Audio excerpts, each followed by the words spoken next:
Hey gems, welcome back to the nest. I'm Ali and I'm excited you're here. Today we are going to build out and decorate Coco's yard, and we are going to do the rock garden at the same time. So I had a bit of a poll going a couple of weeks ago before I started this build because I wasn't sure what to do with my rocks. So I had a suggestion put in of doing like your typical rock garden circle, but putting a glowing moss pond in the middle of it. And that just sort of triggered my brain just right to think, do you know what? That is an excellent idea, and the best place for it is in Coco's build, because Coco is our island clay guardian and sort of traveller camper guide, which is why her area is where it is, up here on a cliff.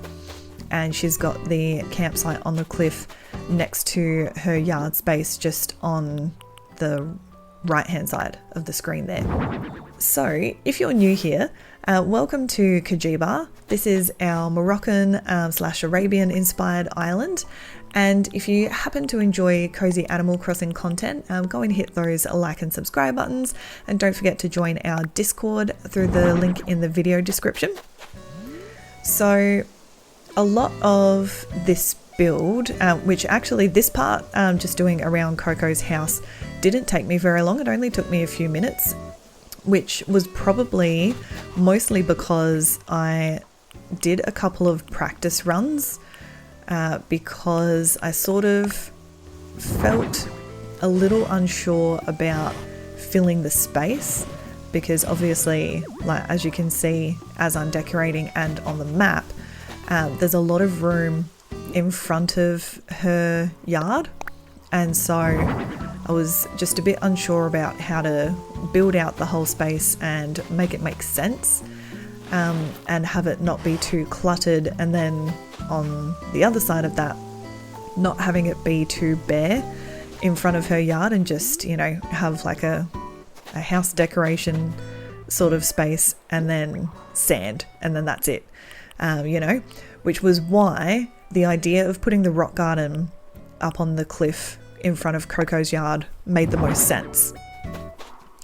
So you will probably think, as you're watching me put these bits and pieces together, that I seem a bit more confident than I was in the last couple of builds, and part of that I think is just because I did a couple of practice runs, like more than one practice run, and it just made a little bit more sense to me doing that. And we are also recording this video a little bit differently to the last few, well, I guess all of the other videos, to be fair, in this series. And so I am voiceover recording after the fact. So I built all of this in silence, and then I'm recording this afterwards on top of it. So let me know if you prefer this kind of video with, you know, like not me talking as I'm trying to build in the process, if that makes sense.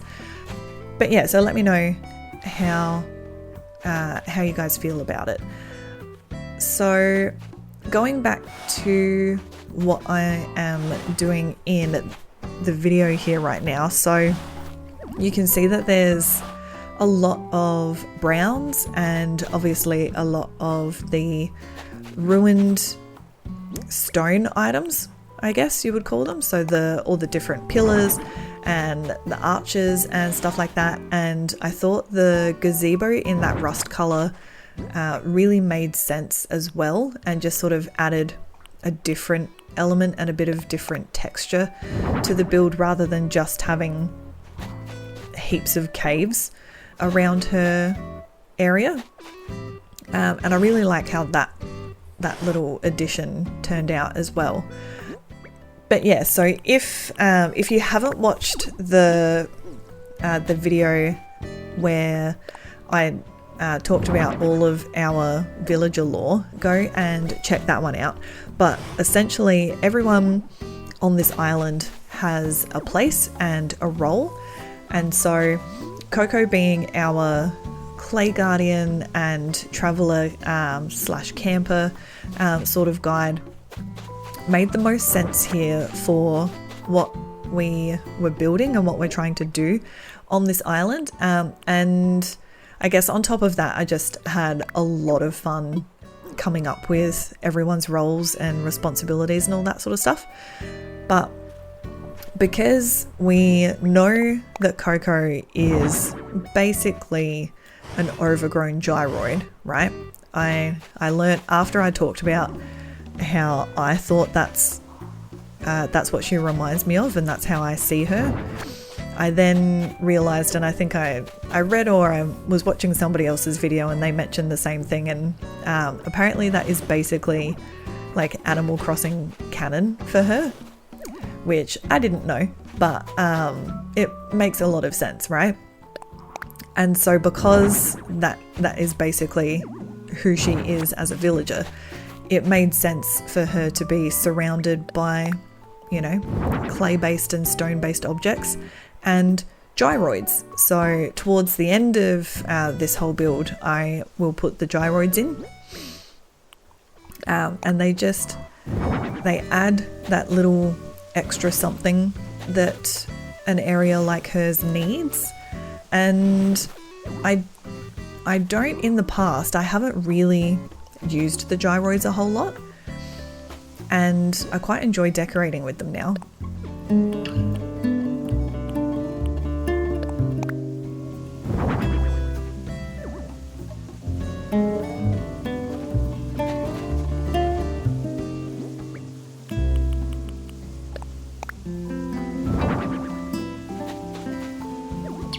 And as you're watching me right here, I am trying to make sure all of my broken pillars are facing different ways, because it really bugs me when I have like 2 or more of them using the same side with the same like leaf pattern showing and stuff like that. So every time that I'm pausing like that and changing the viewpoint, that's why. So that is the conclusion of Coco's yard.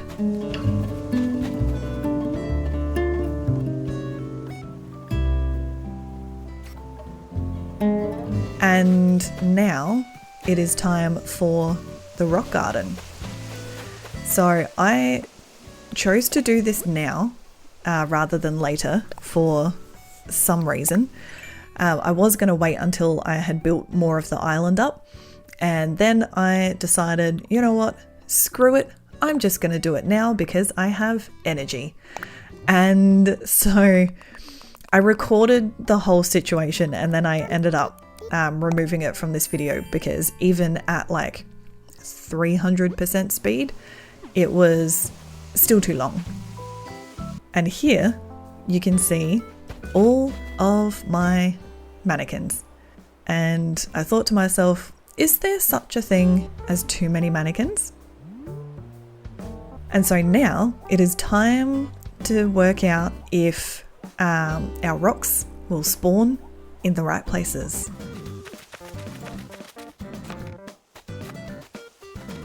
So we had one good one to start off with, and one that obviously did not go in the spot that I wanted it to. I think that I thought that the incline would have protected that spot as well, which obviously it didn't. And then I threw down a couple more mannequins just to be on the safe side, just in case. And pushed a couple more around so that I could fit some more in. This rock garden actually didn't take as long as I thought it might, like once I had put all these mannequins and everything down. I did use a few large and tall items like the gazebos and pergolas and stuff to help myself out. And so on our second time travel day, I had none spawn where they were supposed to, and that was annoying. So then I had to do a whole island check with all of these stupid mannequins in my way, and it was incredibly annoying, but I am also very lucky that I think this was the only time, I think it was, or there was maybe only one more time that the rocks didn't spawn in the right spots. But we found the offending rock there.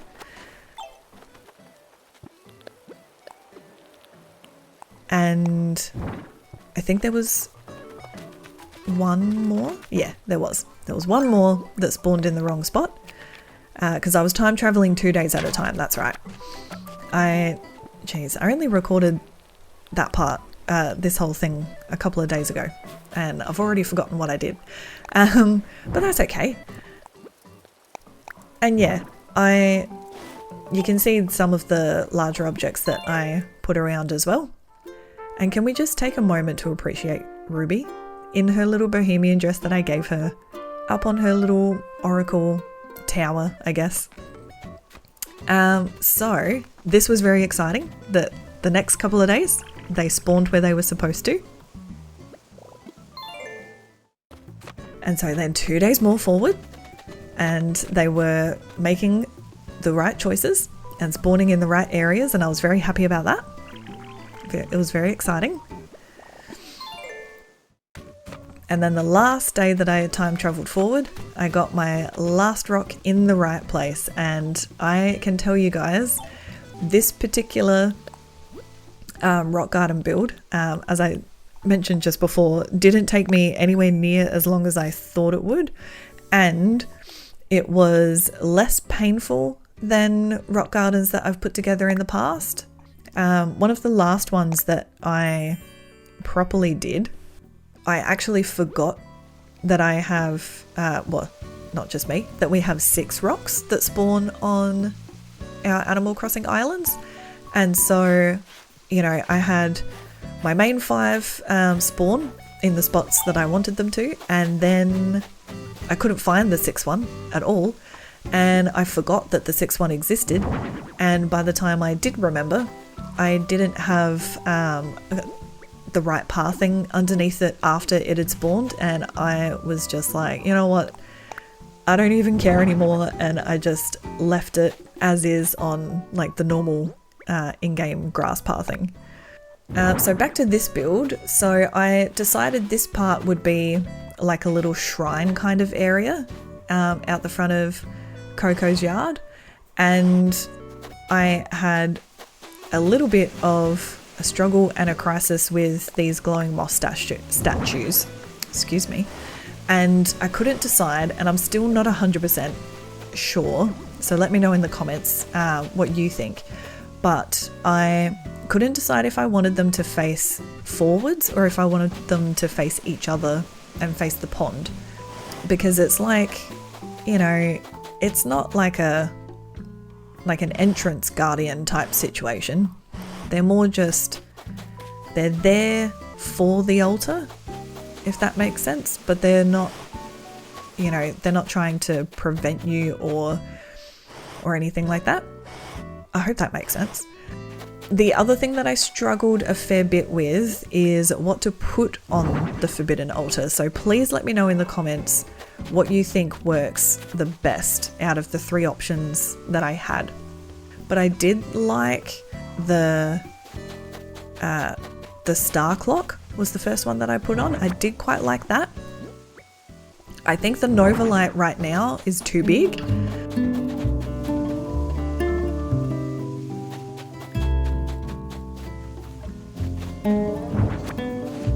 And I like the stelloid, I think is the gyroid that I put on there. I do like that little fella, and you guys, you'll see some of the struggle shortly, but I tried to get like a little bit of footage of that gyroid doing his thing on the altar, and he just was not interested in playing the game, and it was really annoying.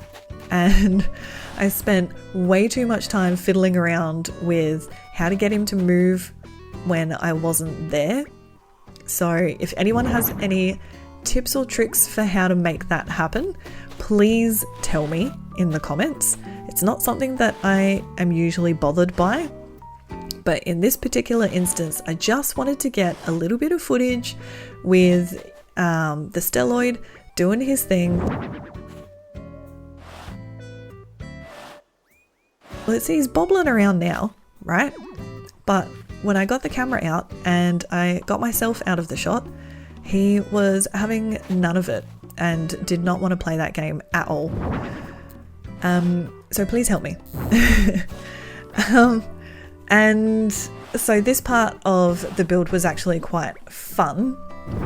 I really enjoyed playing with the gyroids and putting them around everywhere.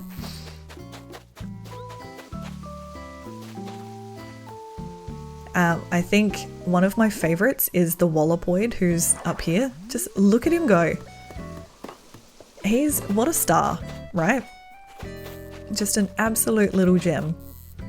And the Spikoid or Spikenoid or whatever his name is. Love that little fella as well.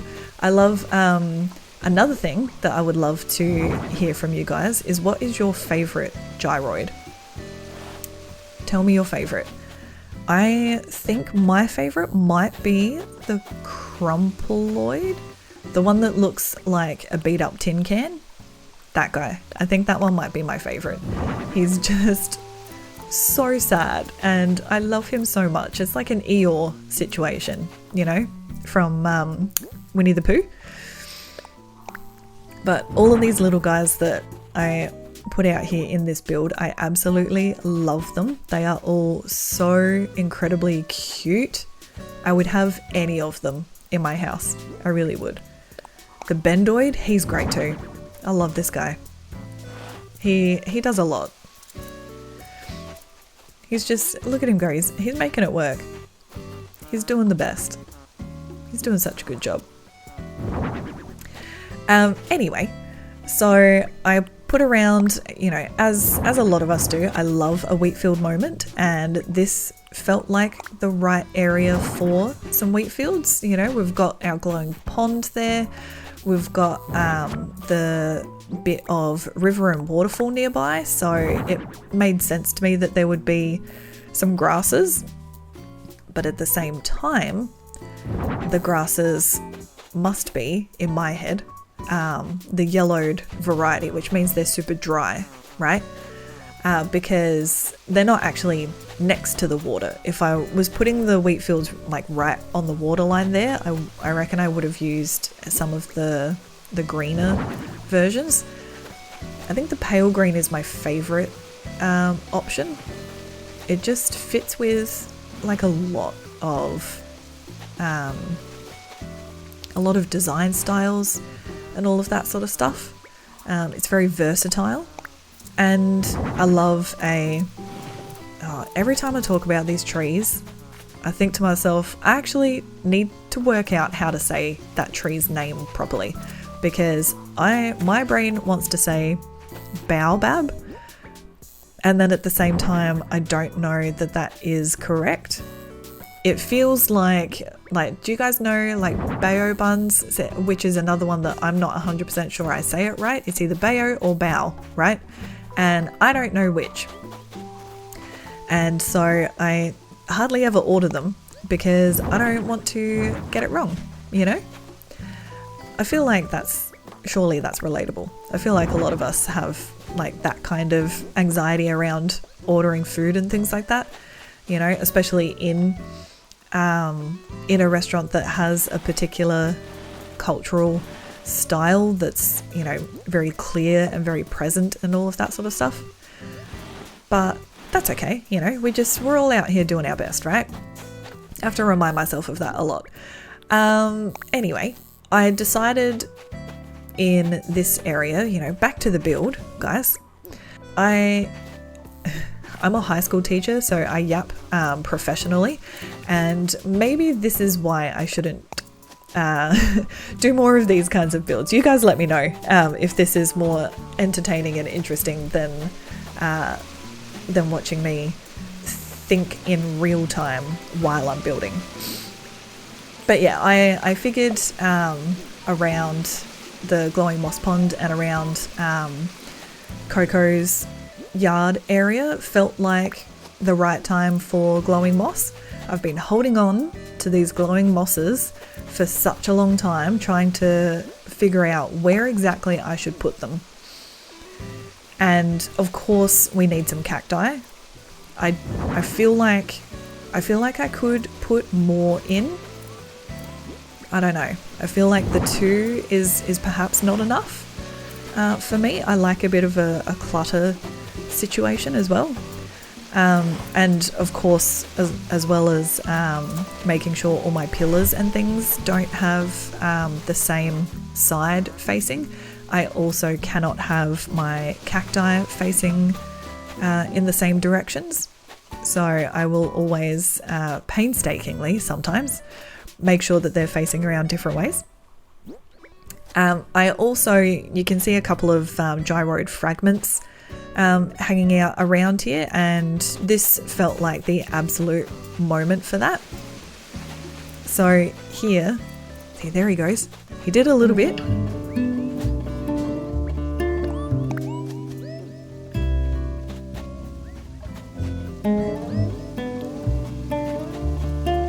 And then he doesn't do any more. So what I cut out there is the like 20 odd minutes of me trying to make that happen. And then of course I couldn't resist the balloon. And we are just about done, I believe.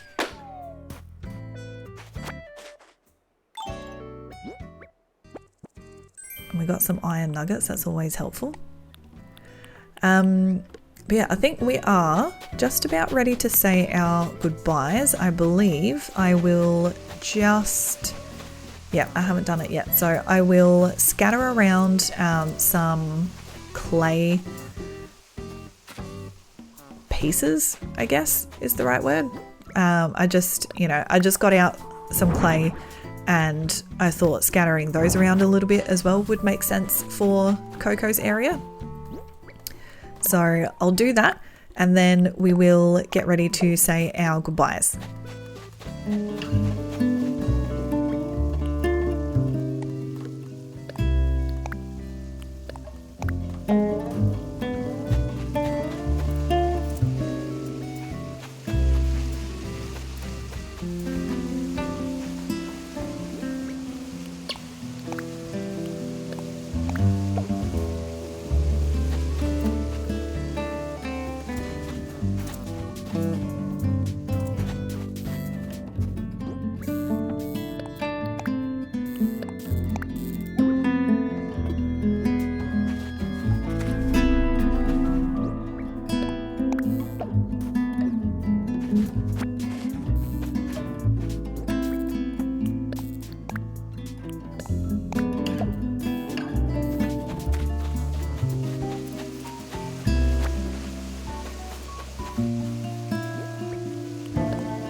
Okay, you guys, I think we will leave it there for today. Thank you so much for watching. I hope that you enjoyed this video, and if you haven't already, give the video a thumbs up and consider subscribing and joining the Discord so you don't miss any future content. I would very much appreciate it. Next time we will be working on the campsite, so that should be another quick little build, I reckon. And I hope that you are all having the best day, and I'll see you in the next one. Bye.